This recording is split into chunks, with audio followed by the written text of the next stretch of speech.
সুপ্রিয় দর্শক আসসালামু আলাইকুম, কেমন আছেন আপনারা? নিশ্চয়ই ভালো আছেন। আজকের ভিডিওতে আপনাদের সবাইকে স্বাগত জানাচ্ছি। আজকে আমি আপনাদের সাথে শেয়ার করব দ্রুততম সময়ের মধ্যে জরায়ু মুখ খোলার কৌশল সম্পর্কে। তাহলে চলুন জেনে নেওয়া যাক সেটা কি। বাই দ্য ওয়ে, মূল ভিডিওতে যাওয়ার আগে একটা কথা বলি, আমি আমার চ্যানেলে pregnancy related, specially normal delivery related অনেক ইম্পর্ট্যান্ট তথ্য ভিডিও আকারে শেয়ার করে থাকি। এই তথ্যগুলো আমার পার্সোনাল এক্সপেরিয়েন্স ও আমার ডক্টরের সাজেশন থেকে নেওয়া। তাই আমার চ্যানেলটিকে যদি একবার আপনারা ভিজিট করেন তাহলে আপনারা আপনাদের প্রশ্নাতীত মনের অনেক প্রশ্নের উত্তর পেয়ে যেতে পারেন। আমন্ত্রণ জানাবো আমার চ্যানেলটিকে একবার ভিজিট করে দেখার জন্য। এবারে চলুন মূল আলোচনায় যাওয়া যাক। আমি শুরুতেই বলেছি আজকে আলোচনা করব দ্রুত জরায়ু মুখ খোলার কৌশল সম্পর্কে। দেখুন, আমরা সবাই জানি যে নর্মাল ডেলিভারিটা সিজারের তুলনায় ভালো, কিন্তু যেহেতু নর্মাল ডেলিভারিটা একটা প্রাকৃতিক পদ্ধতি, তাই এটার প্রতিটা ধাপ কিন্তু প্রাকৃতিকভাবে শুরু হয়ে প্রাকৃতিকভাবে শেষ হবে ইনফ্যাক্ট ডেলিভারিটা পর্যন্ত। জোর করে ডাক্তার দিয়ে ঔষধ দিয়ে কোনো মতেই কিন্তু এই প্রসেসগুলো করা সম্ভব নয়। এখন যেহেতু পদ্ধতিটা প্রাকৃতিক, তাই এই প্রাকৃতিক পদ্ধতিটাকে আমাদের প্রাকৃতিকভাবে হ্যান্ডেল করতে হবে। আর নিশ্চয়ই আপনারা জানেন যে নর্মাল ডেলিভারির প্রথম শর্ত হচ্ছে আপনার জরায়ু মুখ খুলতে হবে। প্রথমেই যদি জরায়ু মুখটা খোলে, তারপরে আস্তে আস্তে বাকি ধাপগুলো শুরু হবে, বিভিন্ন ধরনের প্রসেসগুলো হবে। এখন প্রথমেই যেহেতু জরায়ু মুখ খুলতে হবে, তাহলে কি করবেন? জরায়ু মুখ খোলার জন্য এবং দ্রুততম সময়ের মধ্যে এই কাজটা হওয়ার জন্য, এমনকি কনফার্ম নর্মাল ডেলিভারি হওয়ার জন্য আপনাকে নিয়মিত হাঁটাচলা করতে হবে। অবশ্যই ঠিক শুনেছেন, আপনি নিয়মিত একদম নিয়ম করে হাঁটাচলা করবেন। সেই সাথে আপনি সারাদিনে যা যেমন কাজ করেন না কেন টুকটাক কায়িক শ্রম করবেন, আর অবশ্যই লো কমেটটা ব্যবহার করবেন। বাস, দেখবেন নির্দিষ্ট সময়ের মধ্যে আপনার জরায়ু মুখটা খুলে যাবে। এই জন্য আপনাকে যেটা করতে হবে, খুব ভোরবেলা ঘুম থেকে উঠবেন, তারপরে অবশ্যই কিছুক্ষণ চেষ্টা করবেন 30 মিনিট বাহিরে খোলা রোদে হাঁটার। যদি সেটার সুযোগ না হয় তাহলে বাসায়ও হাঁটতে পারেন, কোনো অসুবিধে নেই। এরপরে কিছুক্ষণ বাটারফ্লাই স্টাইলে বসে থাকবেন।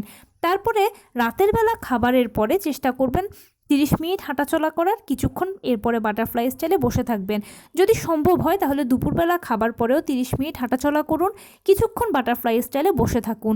গৃহিণী হন বা আপনি কর্মজীবী হন, আপনি যেরকমই হন না কেন বা যে কাজই করেন না কেন, চেষ্টা করবেন সব কিছুর মাঝে টুকটাক কায়িক শ্রম করতে।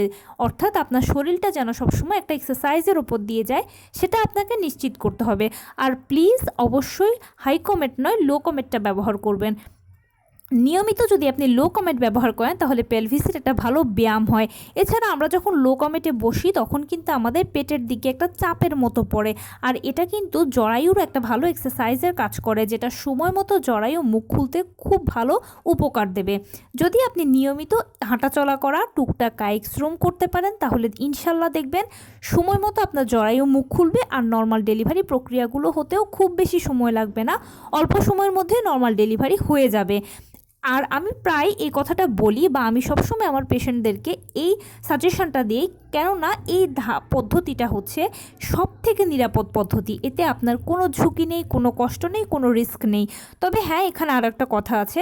অনেকে বলেন যে নবম মাসে শরীর খুব খারাপ লাগে, কষ্ট লাগে। অবশ্যই হওয়াটা স্বাভাবিক, কারণ বাচ্চা বড় হয়ে গেছে, ওর একটা প্রপারলি ওজন তৈরি হয়েছে, পুরো একটা চাপ মা নিচ্ছেন তার, সেজন্য মায়ের কষ্ট লাগা, হাতে পায়ে পানি আসা, বুকে পিঠে ব্যথা করা, তলপেটে ব্যথা করা, অনেকের জরায়ুতে ব্যথা করে, এই ধরনের বিভিন্ন সমস্যাগুলো হয়। কিন্তু প্লিজ কষ্ট করে এই সমস্যাগুলোকে সহ্য করে নেবেন আর নিয়মিত হাঁটাচলা করবেন। তবে অনেকেই বলেন যে এত দীর্ঘক্ষণ হাঁটতে পারি না, বা এত 30 মিনিট মেনটেন করাটা কষ্টকর, তাহলে 10-15 মিনিট হাঁটাচলা করুন। অথবা আপনি আপনার সুবিধা মতো যখন যেরকম সময় সুযোগ হয় সেভাবে নিয়মিত যদি হাঁটাচলা করেন, বডিটাকে একটা এক্সারসাইজের ওপর দিয়ে যদি রাখেন, তাহলে ইনশাল্লাহ নর্মাল ডেলিভারি আপনার হবেই হবে। এখানে একটা কথা বলে রাখা ভালো, অনেকেই প্রশ্ন করেন যে আপু কী বাড়তি এক্সারসাইজ করব? দেখুন, নিজেকে সেফ ও সিকিউর রেখে যদি আপনার সম্ভব হয় তাহলে আপনি বাড়তি টুকটাক হালকা ফুলকো এক্সারসাইজ করুন, যা আপনি জানেন। কিন্তু নিজেকে কষ্ট দিয়ে জোর করে এরকম কোনো কাজ করার দরকার নেই, কেননা এই সময়টা ভীষণ সেন্সিটিভ একটা সময়। এ সময় অনেক ঝুঁকিও থাকে, বিশেষ করে যদি পেটের দিকে চাপ পড়ে তাহলে পানি ভেঙে যাওয়ার একটা বড় চান্স থাকে। সেজন্য যদি পারেন, যদি সম্ভব হয়, নিজেকে সেফ সিকিউর রেখে হালকা ফুলকো ব্যায়াম যদি করতে পারেন তাহলে করেন, সমস্যা নেই। আর যদি না পারেন তাহলে নিয়মিত হাঁটাচলা করা, লো কমেট ব্যবহার করা, আর সব কিছুর মাঝখানে টুকটাক কায়িক শ্রমটা যদি করেন তাহলেই আপনার যথেষ্ট, এর থেকে বেশি কিছুর কোনো প্রয়োজনীয়তা নেই। তো এই ছিল আজকের ভিডিও। কেমন লাগলো বলুন? যদি ভালো লেগে থাকে ও হেল্পফুল হয়ে থাকে তাহলে প্লিজ লাইক, কমেন্ট, শেয়ার করতে একদম ভুলবেন না। আর সেই সাথে আমার চ্যানেলটিকে সাবস্ক্রাইব করার বিনীত অনুরোধ রইল। পাশে থাকা বেল আইকনটি ক্লিক করে দেবেন যেন আমি ভিডিও আপলোড করার সাথে সাথে আপনারা নোটিফিকেশান পেয়ে যান। এছাড়া যদি কোনো প্রশ্ন থাকে কমেন্টসে জানাবেন, আমি রিপ্লাই দেব। প্লাস যদি কোনো পরামর্শ থাকে যে কোন বিষয়ের উপরে ভিডিও বানালে আপনারা উপকৃত হবেন সেটাও জানাবেন। আমি আপনার পছন্দের সর্বোচ্চ প্রায়োরিটি দেব। ভালো থাকবেন, সুস্থ থাকবেন। আসসালামু আলাইকুম।